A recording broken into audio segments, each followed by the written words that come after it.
Le troisième esprit est l'amour du monde. On m'a dit que vous aimiez beaucoup cette parole d'Alan Watt. Je ne philosophe pas pour la gloire de la philosophie, mais parce que je suis émerveillé par le monde et que je voudrais faire partager cet émerveillement. Oui, j'aime cette parole. C'est la parole d'un homme libre. Vous estimez que s'émerveiller du monde est signe de liberté? Naturellement.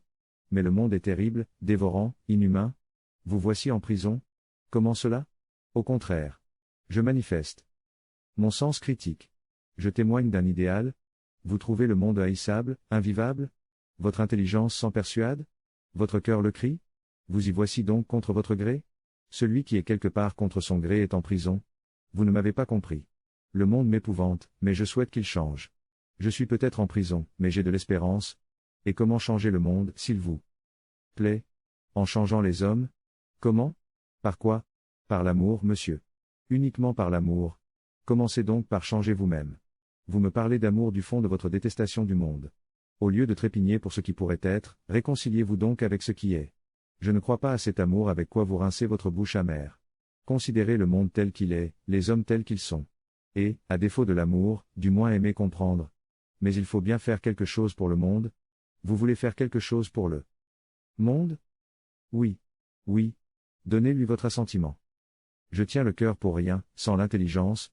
Je vous écoute. Vraiment, je ne peux vous suivre. Tenez, voyez le progrès. C'est un leurre, un piège. L'injustice, l'avidité, l'égoïsme, le crime ont-ils reculé? Comment sympathiser avec un progrès qui ne fait pas progresser la morale et, au contraire, l'abaisse? Vous êtes un matérialiste borné. Moi. Quel paradoxe? Ce n'est pas un paradoxe. Le matérialiste est quelqu'un qui confie aux choses tout le soin de l'esprit. Vous attendiez du gaz et de l'électricité un éclairage moral. Vous pensiez que le cyclotron activerait la conscience. Voilà le matérialisme. Et vous voilà déçu. Vous rejetez un progrès dont vous attendiez tout. Je le rejette car il nous a éloignés de la nature. C'est cela. Vous retirez votre confiance à l'atome. Vous la rendez à l'herbe. C'est toujours du matérialisme, cette fois en marche arrière. Mais il s'agit de sauver l'homme, en le remettant à quatre pattes dans les bois. Et que signifie, sauver l'homme? Commencez par vous-même, sauvez votre intelligence. Tiendriez-vous le cœur pour rien? Ma foi, je tiens le cœur pour rien sans l'intelligence. Et qu'appelez-vous l'intelligence? Les preuves d'intelligence? Qui sont? Être bien dans sa peau. Se sentir infiniment libre, n'importe la circonstance. Se réjouir d'exister, n'importe l'avenir.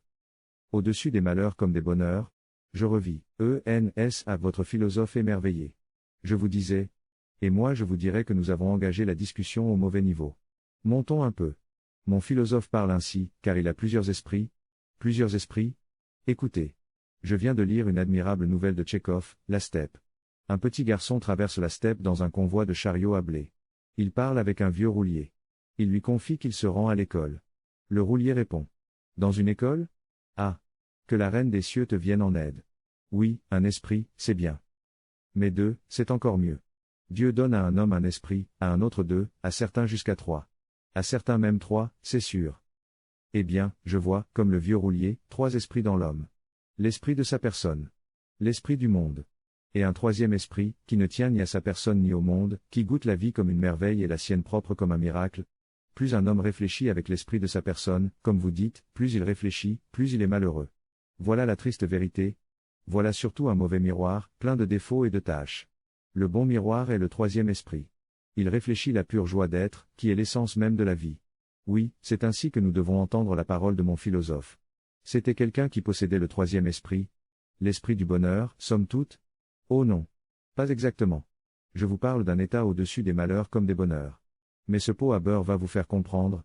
C'est un objet africain. Oui. Regardez. La sphère est le beurrier. Elle est soutenue par un personnage qu'elle paraît écraser. Sur le couvercle, vous voyez un petit bonhomme qui joue de la flûte. Je me suis fait expliquer cela par l'artisan. Il m'a dit, c'est dur, de porter le monde. Mais c'est pour que quelqu'un, au-dessus, puisse jouer de la musique. Quel noble ustensile ménager, qui célèbre les trois esprits.